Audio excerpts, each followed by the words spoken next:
नमस्कार, मैं पलक त्रिवेदी और आप देख रहे हैं टीवी 24 नेटवर्क। जिन्होंने हमारी बेटियों के सिंदूर उजाड़े, हमने उन्हीं की बहन भेजकर उनकी ऐसी की तैसी करवाई। जी हाँ, ये कहना था कुंवर विजय शाह का, जो बीजेपी के एक महत्वपूर्ण नेता हैं, आदिवासी समुदाय से आते हैं और अक्सर विवादों में रहते हैं।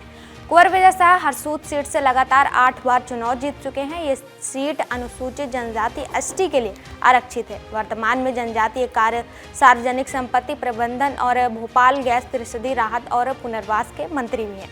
बता दें कि मंत्री विजय शाह द्वारा कर्नल सूफिया कुरैशी पर दिए गए विवादित बयान के बाद राजनीतिक गलियारों में हलचल मच गई, जिसके बाद बीजेपी के मंत्री का एक बार फिर तीसरा माफीनामा सामने आया। विजय शाह, जिन्होंने कर्नल सूफिया कुरैशी को आतंकी की बहन बताया था, उन्होंने कहा कि मेरे द्वारा कहे गए शब्दों से समुदाय, धर्म और देशवासियों को दुख पहुंचा है। मेरा आशय किसी भी धर्म, जाति या समुदाय को ठेस पहुंचाना या आहत करना नहीं था। मैं सूफिया कुरैशी समस्त देशवासियों से हाथ जोड़कर माफी मांगता हूं, पुनः हाथ जोड़कर उनसे क्षमा प्रार्थी हूं। जय हिंद।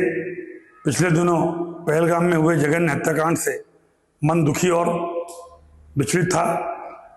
मेरा राष्ट्र के प्रति अपार प्रेम और भारतीय सेना के प्रति आदर और सम्मान हमेशा रहा है। मेरे द्वारा कहे गए शब्दों से समुदाय, धर्म और देशवासियों को दुख पहुंचा है। ये मेरी भाषाई भूल थी। मेरा आशय किसी भी धर्म, जाति या समुदाय को ठेस पहुंचाना या आहत करना नहीं था।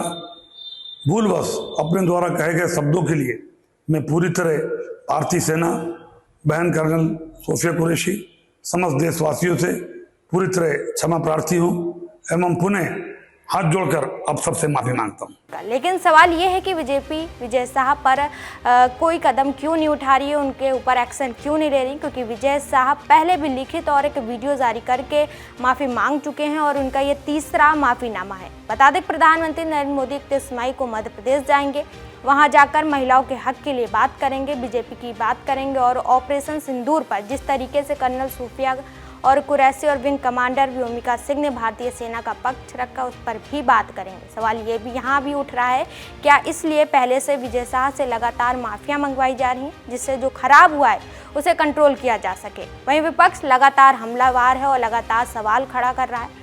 बता दें कि इसी बीच मध्य प्रदेश के मंत्री कुंवर विजय शाह अचानक लापता हो जाने के बाद इंदौर कांग्रेस ने उनके गुमशुदगी के पोस्टर शहर के प्रमुख चौराहे पर चिपका है। इन पोस्टरों में लिखा है कि जो भी विजय शाह को ढूंढकर लाएगा उसे 11,000 का इनाम दिया जाएगा। पोस्टरों के माध्यम से कांग्रेस ने सरकार पर निशाना साधते हुए ये भी स्पष्ट किया है कि जब तक विजय शाह इस्तीफा नहीं देते तब तक कांग्रेस अपना आंदोलन जारी रखेगी। वहीं जिला कांग्रेस सेवा दल के कार्यवाहक अध्यक्ष विवेक खंडेवाल ने बताया कि कर्नल सूफिया कुरैशी के खिलाफ आपत्तिजनक बयान देने के बाद से मंत्री विजय शाह गायब हैं। उन्होंने आरोप लगाया कि मंत्री विजय शाह कैबिनेट की बैठक में भी उपस्थित नहीं थे और अब तक उनका कोई अता पता नहीं है।